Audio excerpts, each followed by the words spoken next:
자, 조국이 윤의 임기 단축 개헌을 촉구하는 말을 했습니다. 조국은 친문 진영을 상징한다라고 어쨌든 해석해야 되는 입장에서 이것은 친문 진영이 이렇게 요구하고 있다라고도 봐도 무방합니다.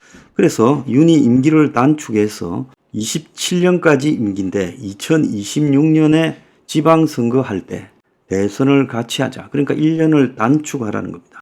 그래서 윤이 동의하면 국정 실패해도 개헌에 기여한 대통령으로 남을 것이다. 그러면서 4년 중임제하고 검사 영장 청구권 등을 다 삭제시키는 걸 헌법에 넣자 7공화국을 열자라고 말을 했습니다. 그래서 대선과 지방선거를 시기를 맞춰서 선거 횟수를 줄이면 국력 낭비를 막을 수 있다. 개헌 부칙 조항을 두어 현직 대통령의 재임 기간을 조정할 수 있을 것이다 라고 하며 이렇게 말을 했어요. 그래서 윤이 명예롭게 자기 임기 단축에 동의하면 우리는 윤의 무능에도 불구하고 새로운 개헌을 한 대통령으로 역사에 남을 거다. 그러니까 네가 임기 줄이고 개헌하면 봐줄게 이야기입니다. 그래서 5년 단임을 4년 중임으로 바꾸자 이렇게 말을 했어요. 그러면서 7가지 포인트를 하자는데 이거는 별로 중요한 문제가 아니고 개헌을 하는 이유는 윤이 내려와라. 그리고 4년 중임제로 하자는데 막상 개헌이 시작되면 중임제가 아니라 의원 집중부제로 가게 될 거죠. 자, 여기에 이제 이재명은 5월 18일 5.18 정신만 헌법에 수록하는 원포인트 개헌을 하자 이렇게 말을 했어요. 자, 조국과 이재명의 개헌을 둘러싼 게 이렇게 달라요. 이재명은 지가 현재의 카리스마적 대통령제 하에서 대통령이 되기를 바라지 자기가 지금 권력을 내려놓고 싶지 않으니까 5.18 정신을 헌법 전문에 담겠다고 약속했는데 그게 안 되고 있으니 그것만 개헌하자 이렇게 말하고 있습니다. 윤이 과연 지금 이재명하고도 물밑에 있고 원래 윤은 전번에 박영선, 양정철 소동에서 알고 있듯이 문진영하고 관계가 멀지 않아요. 그런데 최근에 보면 문재인이 자서전을 내가지고 미국이 한미연합훈련 중단을 싱가포르 선언에서 명문화했어야 된다. 그렇게 이야기하면서 북한의 핵 ICBM 실험 유예와 상응해서 넘지 말아야 될 레드라인이 되었을 거다. 자, 그렇게 말을 하고 합법 방어 훈련과 불법 도발 훈련을 교환하자고 이렇게 이야기를 했고 한국 빠진 북미 종전선언도 좋다 하고 미국에 제안했다 그러고 종전선언 드라이브에서 한반도 당사자를 스스로 제외하자고 요구를 했다는 이야기입니다.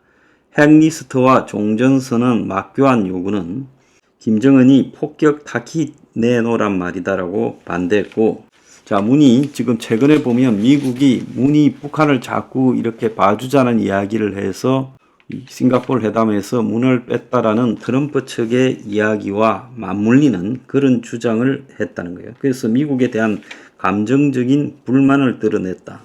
자, 지소미아 종결 결정과 관련해서 여론조사 결과가 압도적이었다. 그렇게 말을 해서 미국 측에 큰 실망을 불러왔고 지금 반의를 초래했다는 거예요.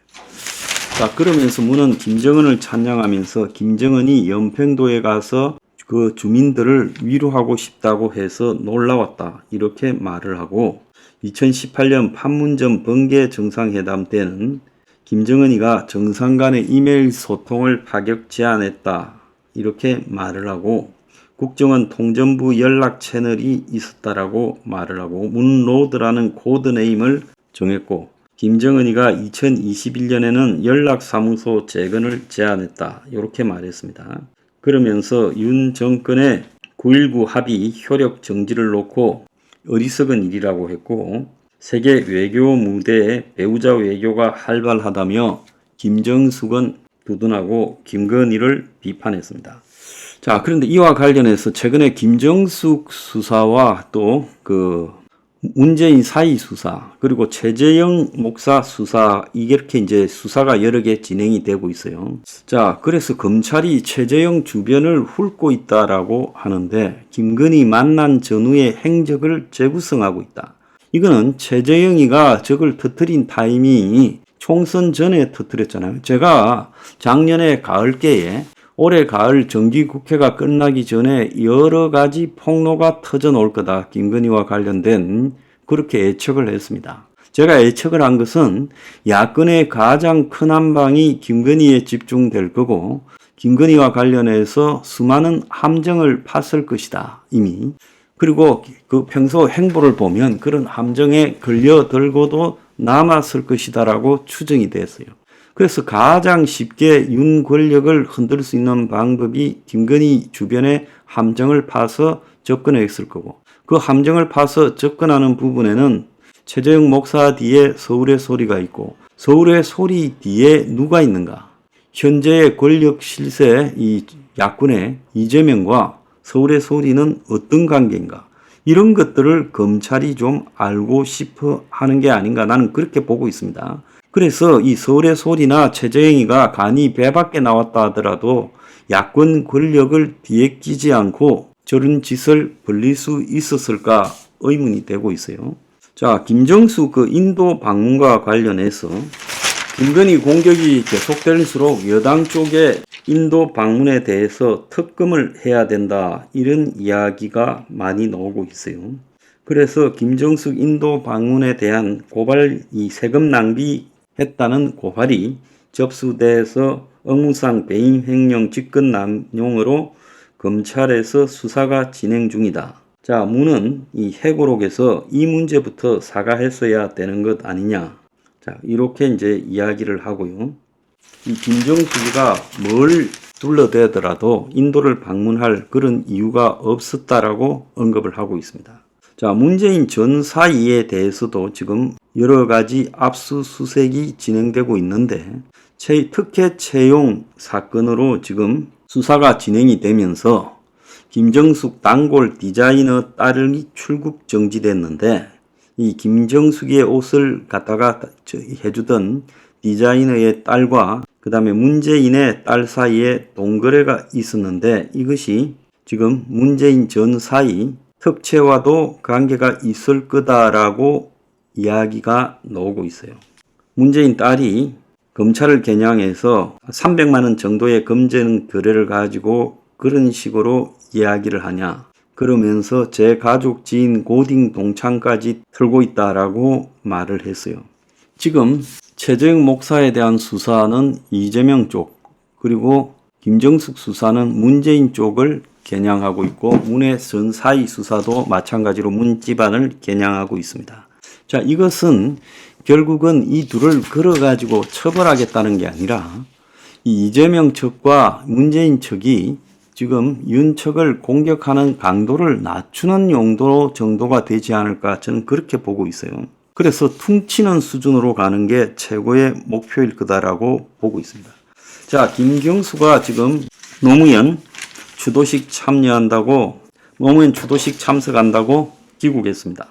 그래서 이제 친문계의 윤이 김경수를 지금 복권시켜서, 김경수는 2008년에 가야 이제 선거에 출마할 수 있어요. 비선거권이 박탈됐어요. 그런데 이런 김경수를 윤이 사면해주면, 윤이 복권을 시켜주면 김경수가 다음 대선에 나갈 수 있지 않겠냐. 그래서 윤 정권이 김경수를 어떻게 하는가는 이재명에 대한 여러 가지로 대응과 관계가 있을 거라고 보고 있습니다. 이재명이가 지금 명심불패라 했는데 엊그제 추미애가 떨어짐으로써 명심불패가 깨졌어요. 그래서 이재명이 연임에도 변수가 있을 거냐, 이런 이야기가 나오는데, 이 부분하고 관계에서도 이재명이가 문을 좀 괘씸하게 생각하고 있고, 한편으로는 이재명이가 이번에 총선에 승리하고 아직도 문을 방문하지 않고 있다라고 지금 이야기가 나오고 있어요. 친문과 친명이 이제는 서로 간에 굉장히 대립하고 있고, 이번 선거에서 친문들 당선자는 한 20명 정도밖에 안 되고 위상이 급격히 줄어들었죠. 그래서 이제 친문들이 탈당을 할까 이런 이야기도 나오지만은 저는 그렇게 하지 않을 거라고 보고 있습니다.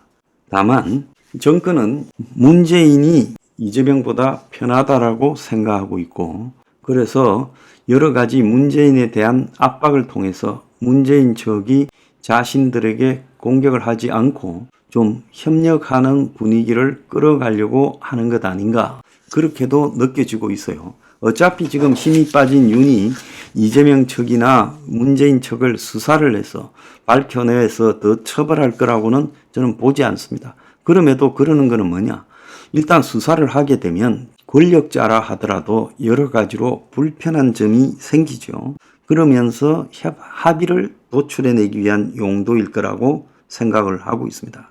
그래서 지금 친명 친문이 결렬 단계로 가고 있는 걸로 보이고, 그리고 이런 과정에서 윤이 누구하고 손을 잡는가, 이런 것들을 여러 가지로 좀 지켜볼 필요가 있다라고 생각이 듭니다. 그래서 조국의 개헌은 그런 부분과 관련해서 지금 상당히 의미심장하다 이렇게 보고 있어요. 임기 단축하고 퇴로를 보장해 주겠다라는 이야기죠.